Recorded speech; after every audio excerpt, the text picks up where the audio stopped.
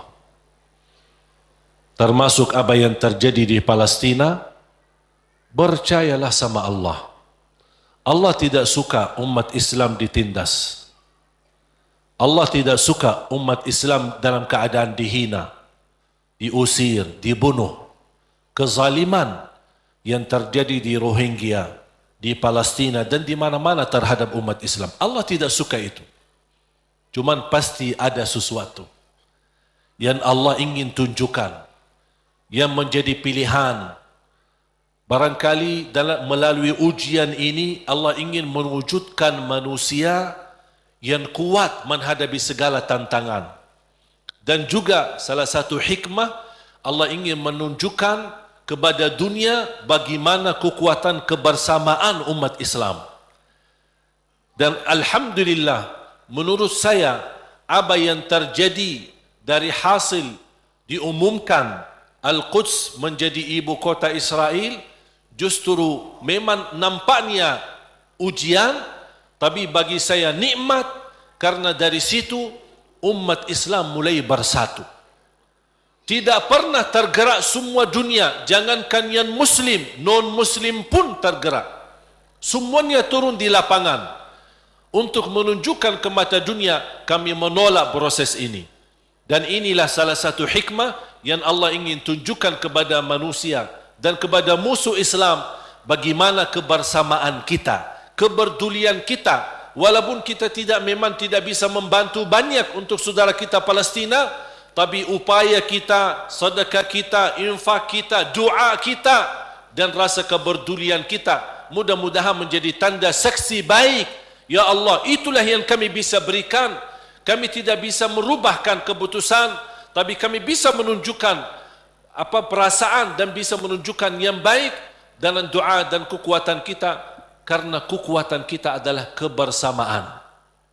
Kalau kita bersatu, baru musuh Islam mulai memfikirkan jangan bermain-main lagi terhadap umat Islam.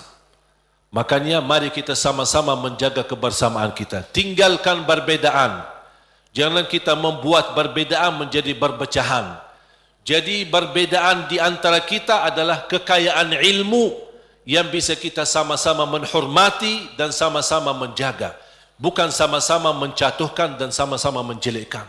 Mari kita sama menjaga kebersamaan kita, rapatkan saf kita untuk menunjukkan bukan kepada manusia, tapi kepada Allah Subhanahu wa taala rasa kepedulian, rasa cinta bersama sesama muslim, sesama manusia yang sedang dihina, sedang ditindas, sedang dizalimi di saudara kita di negeri Palestina. Mari kita sama-sama dan kita menghebohkan dan mengajak semua untuk mengikuti aksi bela Palestina yang insyaAllah hari Ahad besok tanggal 17. Yang merasa diri tidak mau ikut, itu terserah, itu pilihanmu dan itu keputusanmu. Tapi jangan membuat orang lain yang ingin mengikuti aksi bela Palestina, anda mengungkapkan kata-kata yang bisa menghilangkan perasaan semangat bagi mereka. Kalau tidak bisa ikut, terserah. Kalau tidak bisa bicara yang baik, lebih baik diam. Setuju? Makanya jemaah sekalian, saya baru saja kemarin datang dari sana. Dan alhamdulillah dapat karunia yang tidak terduga. Ketika saya bertemu Imam Masjidul Aqsa di sana dan habis makan siang hari Jumat, habis Jumat diajak beliau ke rumahnya. Kemudian duduk lama, ngobrol, kemudian salat asar bersama, kembali lagi ke rumahnya sambil menyambut tamu-tamu yang datang dari Turki, dari Inggris, dari Prancis, dari mana-mana. Subhanallah, banyak tamu yang datang dan masing-masing membawa sumbangan untuk saudara kita dan untuk Masjidul Aqsa. Pas maghrib beliau juga ajak ke masjid dan tanpa memberitahu, habis selesai iqamat, beliau dorong saya untuk ke mihrab dan menjadi imam di Masjid Qubbatus Sakhra di tempat mi'rajnya Nabi Muhammad sallallahu alaihi wasallam. Saya jujur saja tidak bisa terbayang bagaimana karunia dari Allah Subhanahu wa taala bisa menjadi imam umat Islam di tanah suci Palestina, di area Masjidul Aqsa dan Qubbatus Sakhra. Makanya subhanallah, apa yang saya nikmati dan alami di sana luar biasa. Memang saudara kita berjuangannya bukan main. Saya melihat anak-anak kecil, bahkan warga Palestina, Masya Allah luar biasa. Dari jam 3 sudah mereka berdiri di depan pintu-pintu Masjidul Aqsa, yang sebelum masuk ke area masjid, kan ada halaman besar kayu bagar, dan bagar itu ada pintu-pintu. Memang sayang sekali pintu-pintu yang di bagar itu dikuasai oleh orang Yahudi Israel. Dan senjata, di bawah mereka senjata menjaga. Dan kita menunggu dari jam 3 sampai jam 4 baru dibuka pintu, baru kita bisa masuk untuk salat tahajud. Subhanallah, bisa saya melihat orang-orang Palestina, kalau saya hanya sebagai berkunjung ke sana 2 hari, 3 hari, paling lama 1 minggu, kemudian kembali lagi. Saya bayangkan orang-orang tua-tua, pemuda-pemuda, wanita yang warga sana, yang memang tinggal dekat sana, setiap hari bertahun-tahun, yang sudah proses melalui lebih dari 70 tahun dalam keadaan seperti ini, tapi subhanallah mereka masih sabar. Tidak ada yang mundur, tapi masih terus bisa datang duluan dari jam 3 dengan harapan dibuka pintu. Walaupun mereka tahu dibuka pintu sebelum subuh 1 jam, tidak boleh lebih sebelumnya, tapi subhanallah tetap mereka dengan segala harapan sama Allah Subhanahu wa taala. Inilah yang menurut saya melihat perjuangan ini membuat saya semangat. Saya hanya 1 hari 2 hari aja sudah merasa kesal sama orang Yahudi yang menjaga. Bagaimana mereka yang 60 tahun? Bagaimana kesabaran dan perjuangan mereka? Makanya jamaah sekalian, Allah punya hikmah. Apa yang terjadi di negeri Palestina, Allah ingin mewujudkan generasi-generasi yang insya-Allah kuat imannya, kuat menghadapi tantangannya, dan inilah mereka yang akan diwujudkan oleh Allah, yang akan mampu membebaskan dan memerdekakan insya-Allah negara Palestina. Sebagaimana Indonesia berhasil merdeka, kita insya-Allah juga mendoakan insya-Allah ada satu saat kita semua bergembira dengan kemerdekaan negeri Palestina dan kemerdekaan Masjidul Aqsa, dan yakini itu yang akan terjadi. Ini bukan kata saya, tapi kata Rasulullah SAW. Sebagaimana Masjidul Aqsa diambil oleh mereka, akan Masjidul Aqsa kembali di tangan umat Islam. Walaupun memang prosesnya cukup lama, dan kita berharap sama Allah, tanpa kita putus asa, kapan tiba saatnya Allah akan memberi yang terbaik untuk umat Islam. Amin ya rabbal alamin. Mari kita sama-sama berdoa.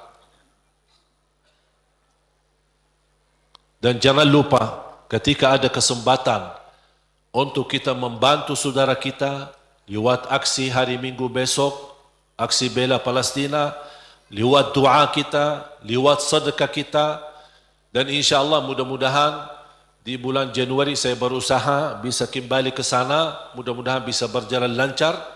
Doakan, mudah-mudahan insya-Allah apa yang kita harapkan untuk saudara kita mudah-mudahan dikabul oleh Allah Subhanahu wa taala.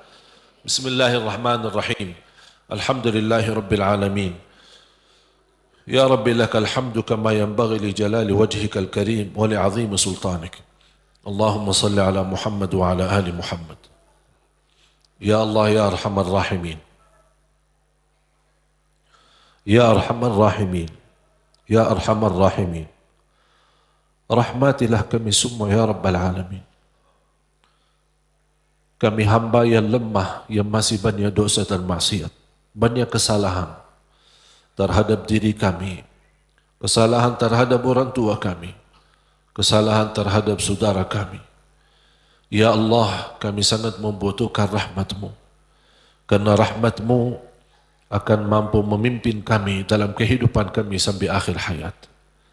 Rahmatilah kami semua. Hidupkanlah kami dalam keadaan iman. Wafatkanlah kami dalam keadaan Islam. Jadikan kami bersama hamba-hamba-Mu yang salih-salihah. Ya Allah, doa kami untuk saudara kami di Palestina.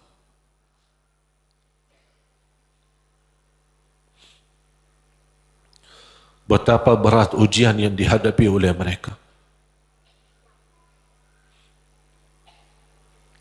Masjidul Aqsa, tempatnya Isra dan Mi'raj Nabi Muhammad sallallahu alaihi wasallam, sedang menghadapi ujian.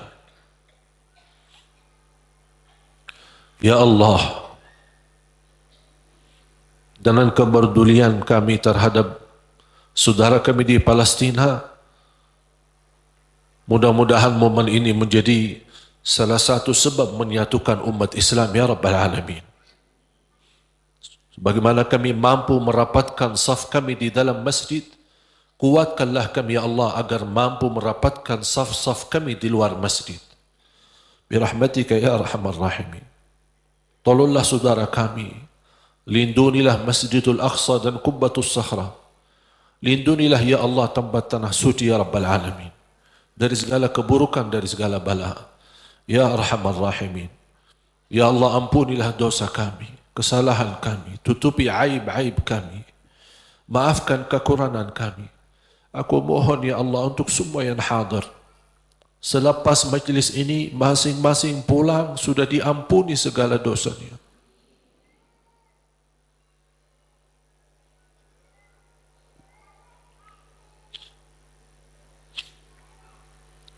Disucikan hatinya, dibersihkan jiwanya, diselamatkan setiap langkah-langkahnya, terkabul segala keinginannya dan doanya. Ya Allah, di antara kami yang sakit, sembuhkan penyakitnya, sehatkan badannya. Di antara kami yang belum mampu meninggalkan dosa dan maksiatnya karena hawa nafsunya, ya Allah, kuatkan hatinya, sempurnakan imannya agar mampu meninggalkan dosa dan maksiatnya dan terima taubatnya dzal jalal wal ikram. Ya Allah, berikan kepada kami kemampuan istiqamah sampai akhir hayat, istiqamah Islam iman sampai akhir hayat, istiqamah beribadah sampai akhir hayat. Akhiri hayat kami dengan husnul khatimah, husnul khatimah, husnul khatimah ya Allah. اغفر لنا ولوالدينا وارحمهم كما ربونا صغارا واغفر لجميع المسلمين والمسلمات والمؤمنين والمؤمنات الأحياء منهم والأموات. Tolonglah saudara kami ya Allah di negara Rohingya, di Yaman, di Iraq, di Libya, di Syria. Ya Allah, tolonglah saudara kami, angkat segala bala dan musibah. Berikan kemenangan ya dzal jalal wal ikram terhadap orang-orang yang zalim ya dzal jalal wal ikram. Angkatlah kezaliman terhadap umat Islam ya Allah. Jauhkanlah kami dari segala macam kezaliman ya Rabbal Alamin. Lindunilah kami ya Allah dari segala keburukan, dari segala bahaya ya Arhamar Rahimin. Rabbana taqabbal minna innaka antas sami'ul alim wa tub alaina innaka antat tawwabur rahim. Ya Allah, atas izinmu kami sama-sama berkumpul di masjid ini. Ya Allah, berilah kepada kami kemuliaan, sama-sama jumpa kembali di dalam surgamu ya Allah.